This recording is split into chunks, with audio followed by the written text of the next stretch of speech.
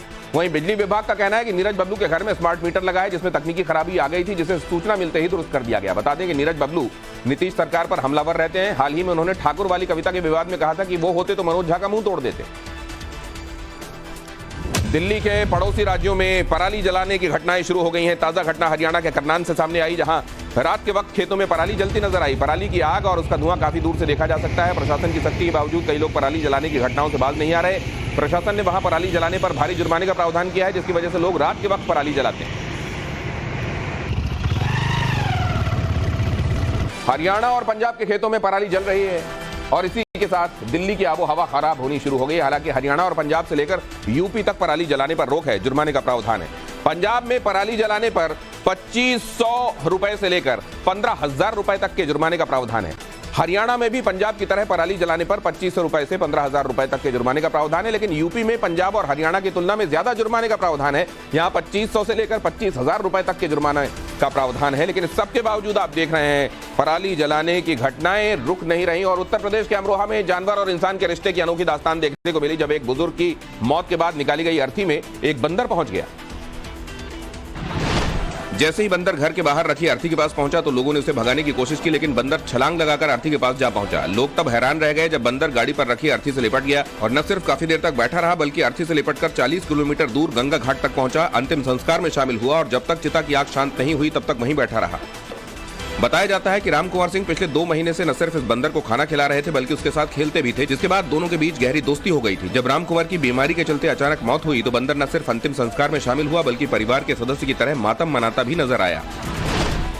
प्रधानमंत्री नरेंद्र मोदी आज उत्तराखंड के पिथौरागढ़ की लिपुलेख पहाड़ी पहुंचे, जहां उन्होंने कैलाश व्यू पॉइंट से आदि कैलाश के दर्शन किए। इस दौरान उन्होंने कैलाश पर्वत के सामने ध्यान भी लगाया। कैलाश दर्शन से पहले पीएम मोदी ने शिव शक्ति मंदिर में पूजा अर्चना की।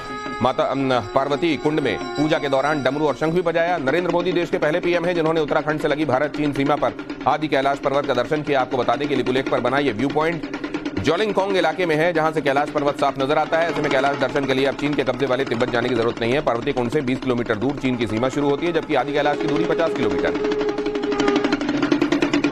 मध्य प्रदेश टू राजस्थान टिकट पर घनघोर घमासान, पूरी खबर आगे, लेकिन पहले देखिए प्रतिबंधित संगठन पीएफआई के ठिकानों पर आज भी छापेमारी जारी। देश भर में पीएफआई के ठिकानों पर एनआईए ने छापेमारी की है। पीएफआई के नेटवर्क की तलाश में जुटी एनआईए ने आज गोरखपुर में रेड डाली। जांच अधिकारियों ने एक प्रिंटिंग प्रेस के मालिक से पूछताछ की, हालांकि किसी की गिरफ्तारी की पुष्टि नहीं हुई है। दिल्ली पुलिस ने आतंकी अर्श डाला के 2 शूटरों को मुठभेड़ के बाद गिरफ्तार किया है। आतंकी डाला कनाडा में छिपा हुआ है, उसके गुर्गे दिल्ली में बड़े आतंकी हमले की फिराक में है। ये दोनों गैंगस्टर पंजाब में कांग्रेस नेता की हत्या करके दिल्ली में छिप गए थे। दिल्ली हाईकोर्ट ने बाटला हाउस एनकाउंटर केस में दोषी आरिज खान की सजा को बरकरार रखा है। हालांकि कोर्ट ने मौत की सजा को उम्र कैद में बदल दिया है। इसी मुठभेड़ में दिल्ली पुलिस के इंस्पेक्टर मोहन चंद शर्मा शहीद हो गए थे। मध्य प्रदेश बीजेपी में टिकट बंटवारे के बाद कई जगह नेताओं के बगावती तेवर देखने को मिल रहे हैं। इसी को लेकर आज भोपाल में हंगामा देखने को मिला, जब होशंगाबाद से आए सैकड़ों बीजेपी कार्यकर्ताओं ने प्रदेश कार्यालय में नारेबाजी शुरू कर दी। हाथों में बैनर पोस्टर लिए कार्यकर्ता मऊगंज से प्रदीप पटेल को टिकट देने का विरोध कर रहे थे। उनका कहना था कि प्रदीप पटेल सनातन विरोधी हैं, अगर वो मऊगंज से प्रत्याशी नहीं बदला गया, उनको नहीं हटाया गया तो बीजेपी की हार तय है। अपनी बहन से किम जोंग भी घबरा गया, खबर पर पूरी डिटेल आगे, लेकिन उससे पहले देखिए राजस्थान बीजेपी में किस तरह टिकट को लेकर घमासान मचा हुआ है। राजस्थान में टिकट को लेकर वसुंधरा गुट के नेता भवानी सिंह राजावत ने बीजेपी के खिलाफ मोर्चा खोल दिया है। राजावत ने पार्टी हाईकमान को एक चिट्ठी लिखी है जिसमें टिकट नहीं मिलने पर निर्दलीय चुनाव लड़ने की चेतावनी दी गई है। दिल्ली में आम आदमी पार्टी और बीजेपी के बीच सियासी जंग और तेज हो गई है। शराब घोटाले के मामले में बीजेपी ने आम आदमी पार्टी के खिलाफ मोर्चा खोल दिया है। बीजेपी नेताओं ने आज दिल्ली सरकार के खिलाफ प्रदर्शन किया। प्रदर्शनकारियों ने पुलिस बैरिकेडिंग भी तोड़ डाली। महाराष्ट्र कांग्रेस की गुटबाजी एक बार फिर सामने आई है। नागपुर में पार्टी की बैठक के दौरान जमकर हंगामा हुआ। प्रदेश अध्यक्ष नाना पटोले की मौजूदगी में कार्यकर्ताओं के बीच झड़प हुई। आज वर्ल्ड साइट डे है, दृष्टि का दिन। इसे विश्व दृष्टि दिवस भी कह सकते हैं। इस साल वर्ल्ड साइट डे की थीम है love your eyes at work. आज के दौर में मोबाइल आंखों का सबसे बड़ा दुश्मन बना हुआ है। बुजुर्ग हो या बच्चे, सब मोबाइल से चिपके रहते हैं, लेकिन हम सबको ज्यादा मोबाइल देखने से बचना चाहिए। स्क्रीन टाइम कम होना चाहिए ताकि आंखें स्वस्थ रहें। अंधेरे में तो मोबाइल कतई ना देखें, क्योंकि इससे आंखों की रोशनी पर बुरा असर पड़ता है। एक नियम है 20-20-20, इसका पालन जरूर करें। हर 20 मिनट में 20 सेकंड का ब्रेक लें। 20 फीट दूर ऑब्जेक्ट पर फोकस करें। 1 मिनट में कम से कम 20 बार पलक झपकाएं। इससे ड्राई आई या आई स्ट्रेन की बीमारी से बचा जा सकता है। आंखों को धूप से बचाना भी बेहद जरूरी है। आंखों के लिए सही डाइट ली जाए। साल में एक बार डॉक्टर से जरूर मिला जाए। विटामिन ए आंखों के लिए फायदेमंद है, इस बात को ध्यान में रखा जाए। और सबसे जरूरी बात, अपने डायबिटीज और बीपी को कंट्रोल में रखा जाए। दुनिया में करीब 110 करोड़ लोग आंखों की बीमारी से जूझ रहे हैं। इनमें से 59 करोड़ लोगों की दूर की, 51 करोड़ लोगों की पास की नजर कमजोर है। भारत की बात करें तो हमारे देश में आधी से ज्यादा आबादी को आंखों की परेशानी है, जिनमें करीब 66.2% लोग मोतियाबिंद के शिकार हैं। 8.2% लोगों को कॉर्निया और 5.5 लोगों को ग्लोकोमा की परेशानी। नवरात्र से पहले माता वैष्णो देवी के भक्तों को स्पेशल गिफ्ट। राष्ट्रपति द्रौपदी मुर्मू ने आज माता वैष्णो देवी में दर्शन करके देश के सुख और शांति की कामना की। साथ ही उन्होंने स्वर्ण जड़ित प्रवेश द्वार का भी अनावरण किया। इसके बाद राष्ट्रपति ने श्रद्धालुओं के लिए अल्ट्रा मॉडर्न स्काई वॉक का उद्घाटन किया। शेयर बाजार आज फिर लाल निशान पर बंद हुआ। सेंसेक्स 65 अंक गिरकर 66,408 पर, जबकि निफ्टी 17 पॉइंट नीचे 19,794 पर क्लोज हुआ। वहीं सराफा बाजार में लगातार तीसरे दिन सोने चांदी के भाव चढ़े। गोल्ड प्रति 10 ग्राम 58,032 पर, जबकि सिल्वर ने प्रति किलो 69,621 रुपए पर कारोबार किया। सरकारी टेलीकॉम कंपनी बीएसएनएल ने सियाचिन में बेस ट्रांसीवर स्टेशन स्थापित किया है। 15,500 फीट से ज्यादा की ऊंचाई वाले दुनिया के सबसे ऊंचे बैटलफील्ड में तैनात सैनिकों को इस टावर से मोबाइल कम्युनिकेशन में मदद मिलेगी।